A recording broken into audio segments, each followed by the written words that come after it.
Okey, auzubillahi minasyaitonirrajim. Bismillahirrahmanirrahim.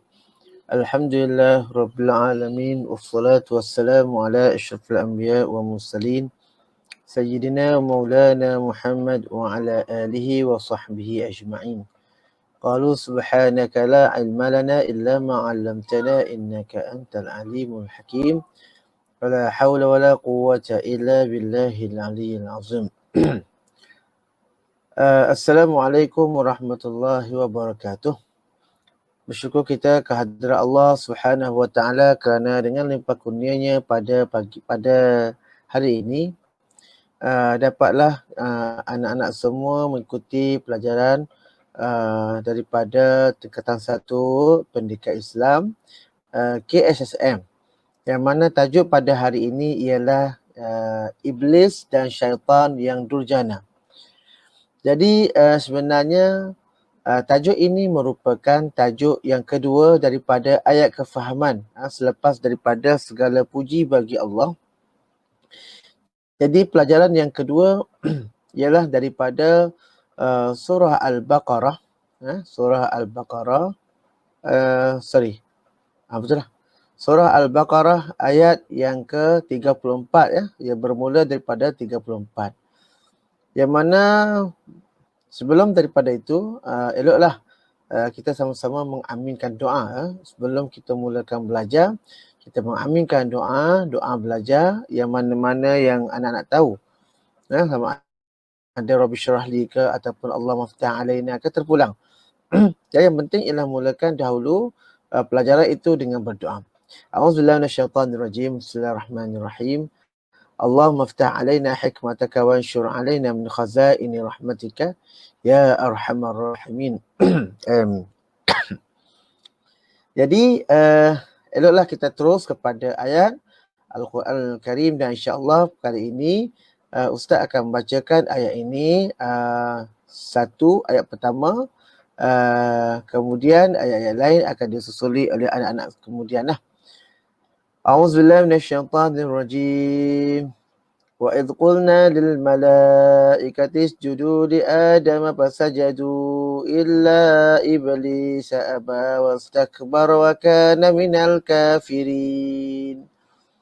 فقلنا يا آدم اسكن أنت وزوجك الجنة وكلا منها رغدا حيث شئتما ولا تقربا هذه الشجرة فتكونا من الظالمين فأزلهما الشيطان عنها فأخرجهما مما كانا فيه وقلنا اهبطوا بعضكم لبعض عدو ولكم في الأرض مستقر ومتاع إلى حين فتلقى آدم من ربه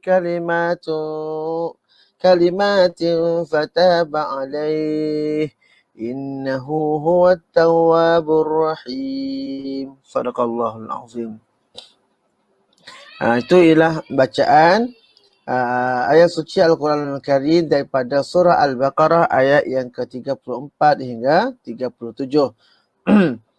Yang mana sari kata ataupun intipati daripada surah tersebut ataupun ayat-ayat tersebut ialah berkaitan tentang kisah kejadian sebelum itu kejadian Nabi Allah Adam alaihissalam, yang mana Nabi Allah Adam alaihissalam telah dijadikan oleh Allah dengan kemuliaan, dengan kemuliaan sehingga diperintahkan segala makhluk ketika itu, iaitu para malaikat, supaya menghormati Nabi Allah Adam alaihissalam, yang mana Allah Ta'ala telah berfirman, wa idh qulna lil malaikati isjudu li Adam fasajadu illa iblis, kecuali iblis. Iblis sahaja yang mana mengingkari akan perintah Allah Subhanahu Wa Taala.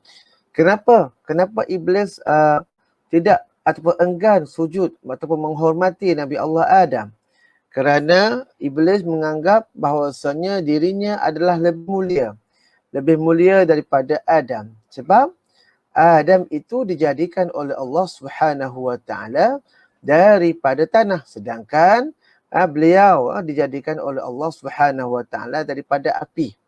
Dalam ayat yang lain Allah Subhanahu Wa Taala telah menjelaskan bagaimanakah penciptaan Nabi Allah Adam dan juga iblis yang daripada yang mana tergolong daripada golongan jin.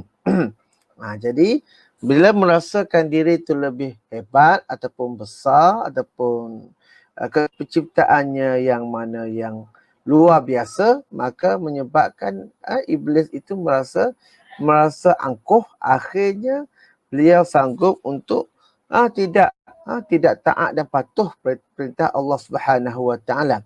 Sedangkan sebelum itu kalau kita lihat bahawasanya iblis ataupun nama asalnya disebutkan oleh para ulama iaitu Azazil, ialah seorang makhluk yang taat pada Allah Subhanahu Wa Taala.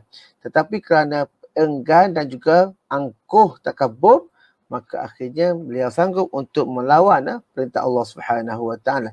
Jadi kuncinya di sini ialah mana-mana manusia, mana-mana makhluk yang ada dalam hatinya sifat takabur, sifat rasa bangga diri, sifat berasa ujub ataupun merasa lebih dirinya daripada orang lain, maka itulah yang menjadi punca kepada melawan ataupun melakukan segala larangan Allah Subhanahu Wa Taala. Na'udzubillah min zalik. Okey. Itu ialah antipati atau saripati kata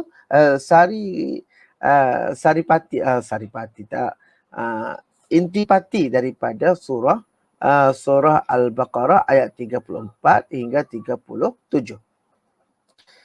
Seterusnya kalau kita lihat di sini terdapat 3 golongan utama makhluk Allah Subhanahu Wa Taala seperti mana yang Ustaz telah maklumkan sebelum ini. Pertama ialah malaikat, yang kedua ialah Adam ataupun manusia, yang ketiga ialah iblis.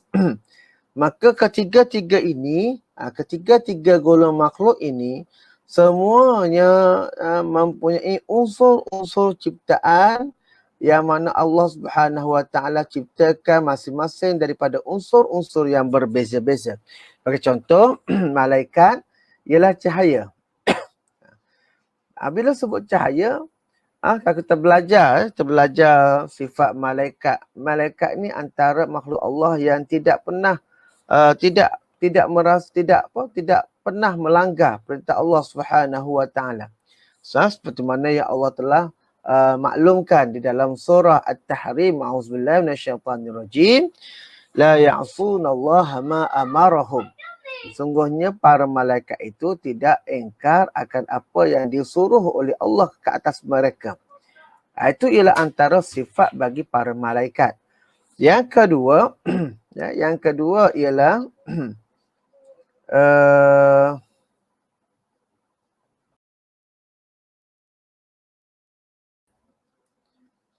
Adam. Ialah Adam. Adam diciptakan oleh Allah Subhanahu Wa Taala daripada tanah. Manakala yang terakhir pula ialah yang dipanggil sebagai malaikat, jin ataupun iblis, yang mana Allah jadikan mereka daripada api. Maka ketiga-tiga ini merupakan makhluk yang Allah Subhanahu Wa Taala jadikan.